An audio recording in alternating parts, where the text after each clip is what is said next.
ગૌ માતા જય ગોપાલ પારોલ દેવદિયા ટ્રસ્ટ. તો આજે 6 તારીખ અને મંગળવારની રાત આ સેવા કરતા પારોલ દેવદિયા ટ્રસ્ટના ગૌ સેવકો તો આ એક પાંજરાપોળ છે. અમારું કે કોઈનું પ્રાઇવેટ ગૌશાળા નથી. તો આ પાંજરાપોળની માલિકા હજારોની સંખ્યામાં ગાય માતાઓ છે. તો આ બધી ગાય માતાઓને પડખા ફેરવવાના, બેહારવાની, ગોળવાળું પાણી, ખાણ, ઘાસચારો, કબૂતરને સણ, પાટાપિંડી, ડેસિંગ. તો અમારે આજે એક અમારે સુજલભાઈ હજી 10-12 વર્ષના છે. તો એનો આજે જન્મદિવસ છે.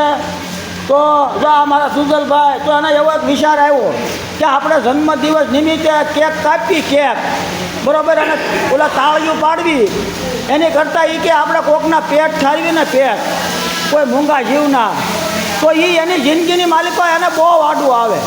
કારણ કે કેક કાપવાથી તમે બધા ખાવ ને કદાચ તમે આમાં બીમાર પડો, પણ એ પૈસાનું આવા મૂંગા જીવના ગૌ માતા છે, કોઈ કબૂતરને સણ છે, એને ખવડાવો ને તો ખરેખર તમારી બીમારી હોય તો દૂર થઈ જાય.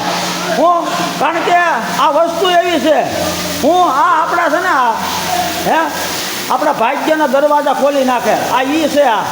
કારણ કે ભૂત ભગવાનાની વાહ રખડતા એને ભાળી હોય છે. તો અમારે એવા સુજભાઈને આજે એક પેટી ગોળની અર્પણ કરી છે એના જન્મદિવસ નિમિત્તે.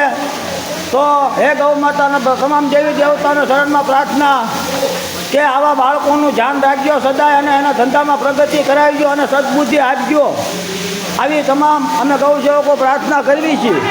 બાકી આ મૂંગા જીવનું કોણ આમ જોવા બિચારાનું તો ખરેખર હું તો તમામને કહું, તમારા જન્મ હું તો આખા વર્ષમાં ન આપો તો કાંઈ નહીં, પણ એક જન્મદિવસ નિમિત્તે તમારા હાથથી કોઈ મૂંગા જીવને જમાડો, કોઈ અનાથ બાળકોને જમાડો. એ સત્ય વસ્તુ છે. આ કેક કાપી એ હાવ ભવાડા છે, ભવાડા. એ ભવાડા બંધ કરો, નકર આવતી પેઢીને બહુ નડશે.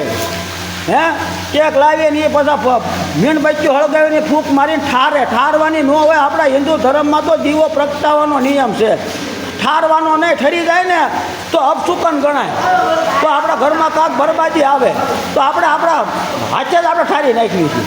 આ બધું બંધ કરો અને આવા કોઈક મૂંગા જીવને તમારા જન્મદિવસ નિમિત્તે જમાડો તમારા હાથથી. 500-1000 રૂપિયાની કેક ના કરો. 500-1000માં છે ને 100-200 કબૂતર જમી લે, એટલા પેટ ભરાઈ જાય. આવા ગૌ માતાના પેટ સારો તો તમારા કાંક ભવિષ્યમાં તમારી પેઢીઓને કાંક પ્રગતિના માર્ગ દેખાય. નકર તમે જોવો અત્યારે ધરતીમાં છે આ છોકરા કેવી લાયનો પકડી લીધી. કારણ કે આગળનું બેલેન્સ આપણા ગઢિયા આપણે દેતા ગયા હવે પૂરું થવા આવ્યું છે. એટલે હવે નવું બેલેન્સ બનાવો, આવી અમારી પ્રાર્થના છે. સમજાય એની માટે. જય ગૌ માતા, જય ગોપાલ.